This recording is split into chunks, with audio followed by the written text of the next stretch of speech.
Amigos de Lee por Gusto, bienvenidos a esta etapa y en esta serie de entrevistas que vamos a tener con motivo del inicio de la Feria Internacional del Libro de Lima, que esta edición 25ª se va a realizar de manera virtual, como todos saben, debido a las circunstancias. Esta situación nos ha llevado a aprovechar a todos o a adaptarnos a este mundo virtual. Así que les vamos a compartir una serie de entrevistas y en este inicio tengo el gusto de presentarles al escritor Rodrigo Blanco Calderón. Él es un autor nacido en Venezuela, que radica en la ciudad de Málaga, en España, y que, entre otras obras, además del cuento, su novela The Night obtuvo el premio de la Bienal de Novela Mario Vargas Llosa del año pasado. Así que vamos a conversar con Rodrigo. Rodrigo, ¿cómo estás? Un gusto saludarte. Hola, ¿qué tal? ¿Cómo están? Contento aquí de poder conversar contigo y con quienes te siguen. Igualmente, Rodrigo, es un gusto poder conocer y a través pues, de la Feria del Libro de Lima en la que vas a participar, eres uno de los invitados y vas a tener algunas actividades, conocer un poco más sobre ti, sobre lo que piensas también sobre la literatura. Bien, tú, bueno, has estudiado letras, eres licenciado en letras, has hecho un máster también en estudios literarios, has ejercido y ejerces la docencia, has estado también además de tu país, las circunstancias que todos ya sabemos ha obligado a migrar a los ciudadanos venezolanos. Aquí en Perú tenemos una representación muy alta, ¿no? Y tú, bueno, actualmente radicas en España. Quería empezar conociendo un poco más sobre tu acercamiento a la literatura.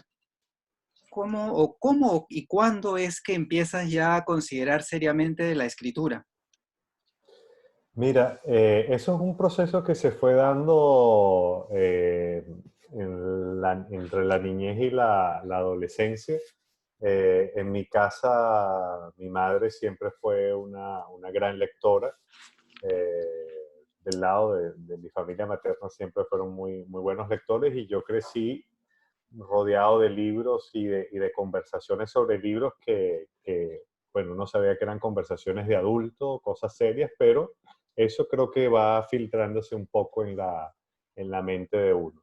Y en mi caso, bueno, creo que desde los 10 años empecé a mostrar interés por la lectura y hubo varias etapas, desde esas lecturas infantiles, juveniles, que cualquier persona hace, con libros de Julio Verne o versiones de Robin Hood, pasando después por la novela policial que me entusiasmé muchísimo como a los 14, 15 años, a lo que fue finalmente el comienzo de mis primeras lecturas más, entre comillas, en serio, que por cierto están muy ligadas a la literatura peruana. El primer gran autor que a mí me entusiasmó y que me llevó quizás a considerar que yo quería ser escritor fue Alfredo Bryce Echenique, que era como una de las grandes lecturas de mi madre y a través de Bryce Echenique yo llegué a conocer a Vallejo, a Ribeiro, incluso al propio Vargas Llosa. Entonces, yo le tengo un afecto muy grande a Perú y a su literatura porque está muy vinculada a lo que fue mi formación como lector. Ujú. Es curioso porque seguro quienes estábamos escuchando pensábamos que ibas a decir Vargas Llosa en primer lugar, pero fue Bryce. Incluso cuando Sí, te preguntaban sobre tus primeras lecturas sobre el boom, tú decías que en realidad te impresionó más Bryce que Cortázar. Creo que es por lo que sí, comentas influjo de tu madre. sí, sí,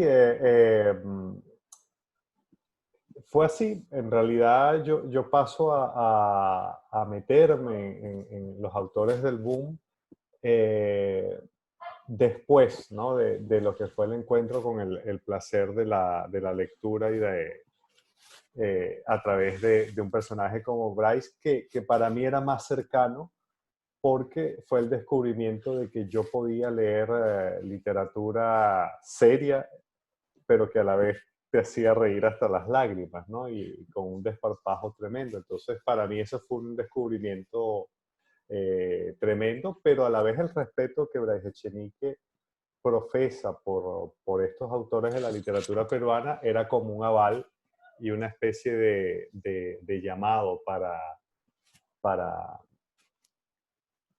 para seguir indagando en esta literatura. Ujú. Rodrigo, tú has escrito, has tenido un acercamiento muy cercano e intenso con el cuento, ¿no?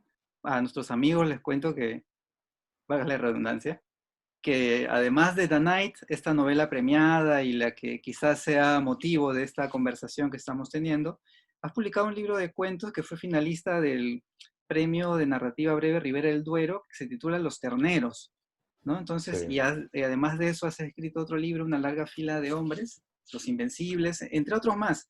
Quería saber, porque me llamó la atención, si este acercamiento al cuento fue realmente por interés propiamente con este género, quería ser cuentista o fue una aproximación para llegar a la novela. Fíjate que en realidad yo al principio pensé que iba a ser poeta.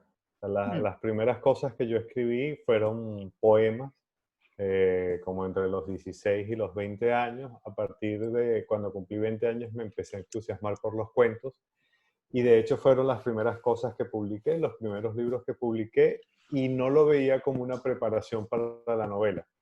Y no lo veo así. mm, De hecho, yo me imaginaba que iba a ser toda mi vida simplemente cuentista porque hasta ese momento era un género que me colmaba todas mis necesidades de expresión, ¿no?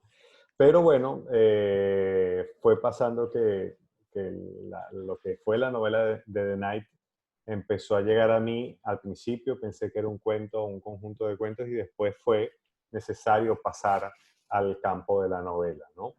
Pero bueno, después de The Night yo logré terminar un cuarto libro de cuentos, que fue precisamente Los Terneros. Y bueno, yo ando feliz con ambos géneros. La verdad es que me gustan mucho, aunque debo confesar que en los últimos años he leído menos libros de cuentos. Eso sí me ha pasado, pero he leído también menos novelas, me voy más por el ensayo, por la poesía, por otras cosas, ¿no? ujú, Pero yo sería muy feliz si lograra seguir cultivando ambos géneros. mm. Efectivamente, tú mencionabas pues, que te habías planteado que cada capítulo de The Night tuviera esta misma intensidad del cuento. Y al acercarnos ya a la novela, a The Night, eh, evidentemente el contexto, y es lo que más ha sido en las sucesivas entrevistas que has tenido, siempre ha tenido esta lectura inevitable porque la literatura retrata o absorbe o bebe de la realidad la situación que vive Venezuela. Pero antes de hablar de eso, me llamó la atención justo lo que mencionabas, ¿no? La influencia, el tono. Quizás yo cuando leía The Night, antes o en paralelo de revisar las entrevistas que te hicieron sobre la novela, del saque encontraba un tono, una alusión a la novela policial, mira, tú mismo lo has ido comentando, estos juegos metaliterarios, y entonces mientras yo iba leyendo decía, inevitablemente vino un nombre a mi cabeza, Bolaño. Y a ti Mm. te preguntaban precisamente sobre Bolaño y decías que es un autor que te interesa muchísimo. Quería saber si eras consciente o eres consciente de esa influencia de Bolaño en tu narrativa. No, sí, totalmente, totalmente. Para recapitular todo lo que has dicho, sí, mi experiencia del cuento, yo sí la quise reflejar en la novela, en el sentido de que a mí no me gustan las novelas que tienen capítulos que son de relleno o descriptivos o de transición. O sea, yo pienso que cada capítulo de una novela puede nutrirse de la experiencia estética del cuento en cuanto a la intensidad, ¿no? Y digamos que algo de eso, The Night lo refleja muy bien. Mi segunda novela, que va a salir el año que viene, es mucho más lineal y está un poco más alejada de la experiencia del cuento y ya parece más propiamente una novela. Pero en el caso de The Night, yo creo que hay varias influencias que para mí son evidentes y yo las he reconocido abiertamente desde el principio. Está el caso de Ricardo Piglia, que es como un gran actualizador de Borges, y el caso de Bolaño es público y notorio, ¿no? De hecho, fue una de las pocas decisiones conscientes que yo tomé para The Night, fue calcar el esquema de Los Detectives Salvajes. Es decir, una novela que arranca en presente, la segunda parte se suspende esa temporalidad y se abre a un abanico de historias que además está conectada con la búsqueda de un poeta, en mi caso Darío Lanzini, y una tercera parte que reconecta con el presente del relato, pero cargado del sentido de esa historia en el medio. Entonces sí, no, fue una apropiación descarada. Uno de los personajes, Matías Ray, al inicio de la novela, en esta discusión que tiene con este alter ego, Miguel Ardiles, hablan sobre literatura, por eso hablaba de este juego metaliterario, están los palíndromos también ahí como tema, pero me llamó la atención esta visión del realismo, que nos habla también, o nos sitúa un poco también en el contexto de la literatura latinoamericana, ¿no? El realismo mágico del boom, con García Márquez como su autor más epónimo, y esta propuesta o este debate que hay en la novela sobre el realismo gótico, que encuentra la verdad y la belleza, dice, desnudando y escarbando. ¿Es una propuesta tuya? ¿La pensaste también así en el contexto de la novela? Sí, fíjate que la noción de realismo gótico yo la trabajé, me acuerdo, en algún congreso, en alguna invitación relacionada con cierta tendencia que yo veía en la literatura venezolana contemporánea, donde los registros clásicos de la literatura gótica, con hombres lobo, con vampiros, con monstruos que emergían de la oscuridad, eran sin embargo representados o actualizados en unos contextos muy conectados, por ejemplo, con la pobreza, con la precariedad, ¿no? Entonces, a partir de allí yo fui elaborando un poco esta teoría que en la novela aparece de manera un tanto paródica, ¿no? Porque es como una gran teoría literaria que propone en el fondo alguien que es un escritor fracasado, ¿no? Como Matías Ray, que habla de los libros que va a hacer pero no los escribe, ¿no? Entonces, es un concepto que yo creo que puede ser interesante, pero que yo mismo veo con cierta distancia porque al final, por ejemplo, a mí me encanta y, y tengo una relación bastante fluida con ese legado que para mí no representa ningún peso, ¿no? Sino más bien un estímulo. Entonces, algo de todo ese proceso mío eh, está reflejado en la novela de forma un poco exagerada, ¿no? Ujú. Ahora vamos un poco al contexto y a lo que decía hace un rato, ¿no? Que en las entrevistas se mencionaba, bueno, el entorno, la realidad de la que parte la novela. No es exactamente una novela política, pero No. parte de un hecho social concreto, ¿no? Unos crímenes de mujeres, y hay una alusión efectivamente a la situación política de Venezuela. Y tú comentabas en algunas entrevistas que te hacían a propósito del premio y particularmente de la novela, que contradictoriamente con la situación que vive Venezuela, la literatura venezolana se ha ido conociendo más últimamente, y mencionabas también algunos otros autores, y yo me preguntaba y quería trasladarte esta inquietud, si esta situación político-social de Venezuela ha cambiado la manera de hacer literatura de los escritores venezolanos. Eh, yo creo que lo que ha pasado en Venezuela en las últimas 2 décadas y esa crisis que se ha agravado en los últimos 5 años, ha provocado un cambio fundamental con respecto a las generaciones anteriores que crecieron y que vivieron en democracia, que es que literalmente a buena parte de nosotros nos obligó a irnos del país, a reinventarnos fuera de Venezuela, cuando Venezuela había sido por muchos años no solo una de las democracias más longevas del continente, sino un país receptor de Exacto. inmigrantes, ¿no? Nosotros, había un imaginario nuestro un poco real, pero también un poco falso de ser como los grandes anfitriones eh, ricos petroleros del continente de los otros países que podían tener problemas, ¿no?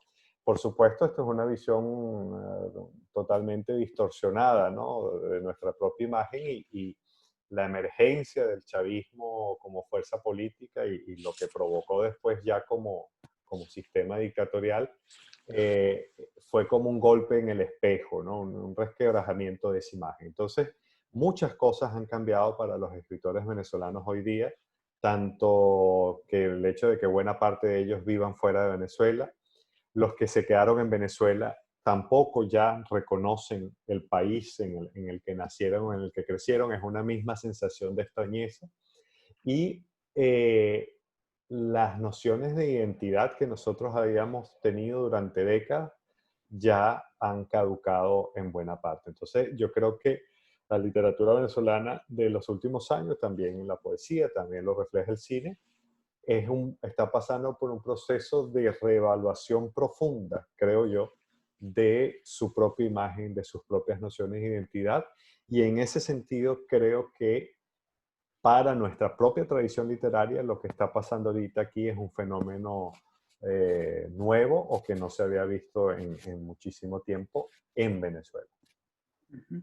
Pero indesligablemente, bueno, pensaba también al revisar los cuentos de los terneros, que el contexto, la realidad social, política, siempre ahí está, ¿no? Se cuela, aparece, se plasma.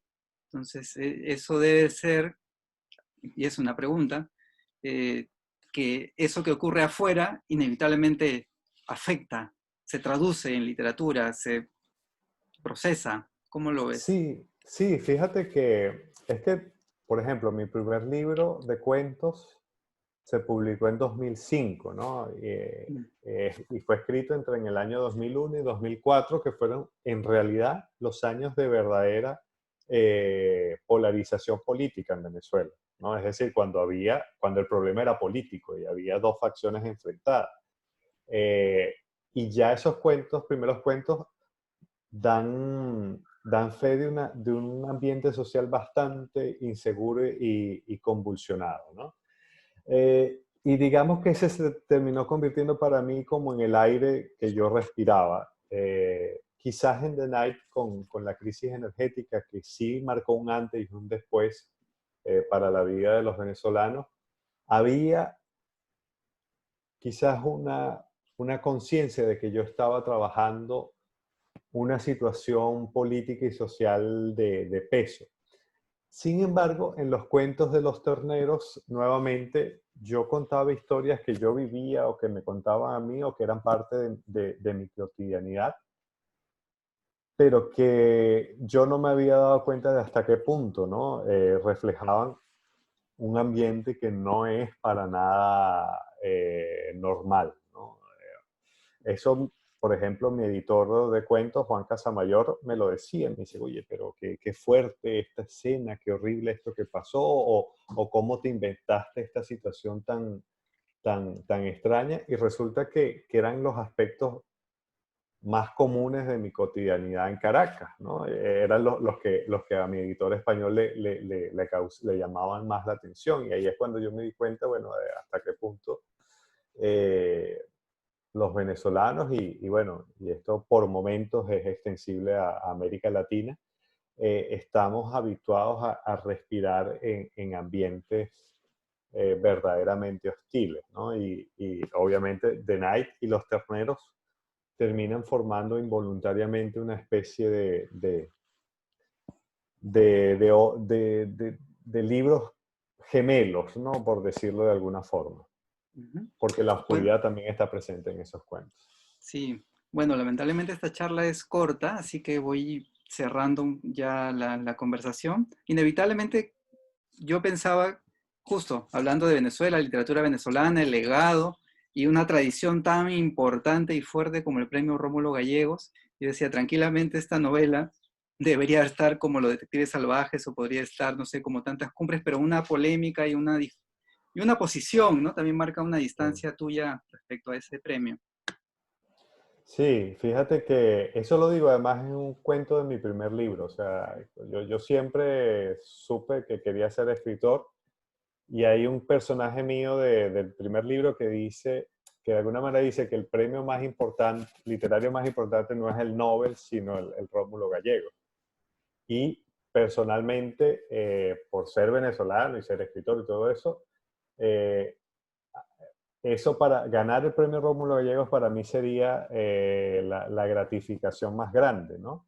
Pero lamentablemente el premio Rómulo Gallegos no escapó a la vorágine chavista y es un premio que desde hace varios años está secuestrado y está confeccionado de una manera por la escogencia de jurados, por los autores que premian, que, que te dice que, bueno, que ya no se está premiando exclusivamente la calidad de una obra, sino se trata de congeniar la calidad de una obra con el perfil de un escritor que para la dictadura chavista no sea problemático y obviamente no soy yo ni ninguno de los escritores venezolanos que de verdad están haciendo una obra honesta, están prestándose para eso. Pero yo tengo la esperanza de que la democracia vuelva a Venezuela algún día y con ella el prestigio perdido del premio Rómulo Gallegos.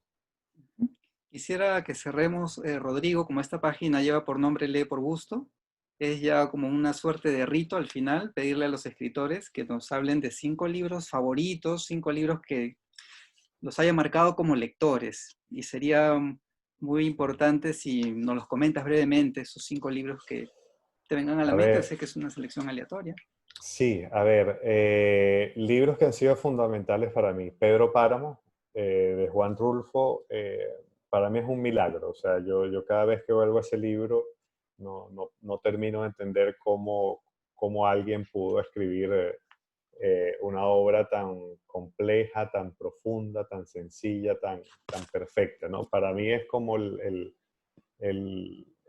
tope de la literatura en español de los últimos 100 años. La obra de Borges, que no puedo escoger una sola, sino todo lo que es la obra de Borges, eh, es literalmente unos lentes de aumento nuevos con los que te permite replantearte lo que es de verdad la lectura. Fíjate, novelas que fueron fundamentales para mí, No me esperen en abril, de Alfredo Bryce Echenique, fue una de mis lecturas fundamentales para yo querer ser escritor y para querer estudiar letras y para querer conocer Lima, ¿no? Me hacía mucha ilusión ir este año, pero bueno, ya espero que sea el año que viene. Creo que la poesía de Rafael Cadenas también es como un cuenco de agua pura en la que uno se limpia la mirada y se reconecta con cosas fundamentales. Y creo que diría los ensayos de Joseph Brodsky, Menos que uno, son también como un punto fundamental de mi vida como lector. Ajá. Voy a aprovechar que quedan unos minutos antes de tu siguiente entrevista, porque así funciona la Feria del Libro. Si ya has encontrado un tono, una manera de contar como que quisieras ya seguir.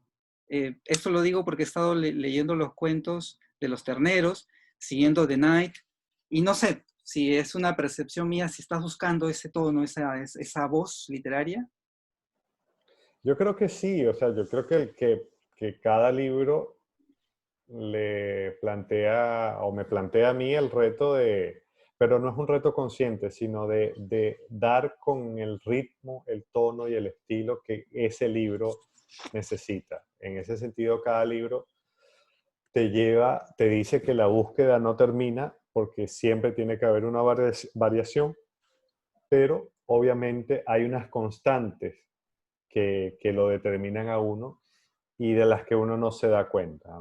Yo me doy cuenta cuando alguien que me ha leído varios libros me dice, ah, bueno, aquí está tu marca, tu estilo, tu cosa, pero no es algo de lo que yo esté totalmente consciente ni que busque repetir de manera deliberada. Y con las novelas, tengo varios, bueno, una novela que sale el año que viene y tengo varias allí comenzadas. Me ha pasado que yo empiezo a escribir con el recuerdo del ritmo de la novela anterior y me tropiezo en algún momento al tener que entender que no, que cada libro, así sea mínimamente distinto, te va a pedir un ritmo distinto, un acompasamiento distinto, un cambio, ¿no? En los automatismos con que uno escribe a veces. Ujú. Rodrigo, muchas gracias, un gusto conversar contigo. No, gracias a ti. Gracias por tu tiempo. Bueno, esta charla tiene que ser breve por cuestiones de tiempo, de agenda, así que te agradezco mucho. Y a quienes están escuchando y viéndonos, contarles simplemente que Rodrigo Blanco Calderón va a participar de la 25ª Feria del Libro de Lima, que empieza este viernes 21 de agosto. Pueden revisar la programación, la vamos a colocar debajo en los comentarios para que puedan agendar y participar de este evento. Un gusto, Rodrigo, hasta cualquier momento. Igual, gracias.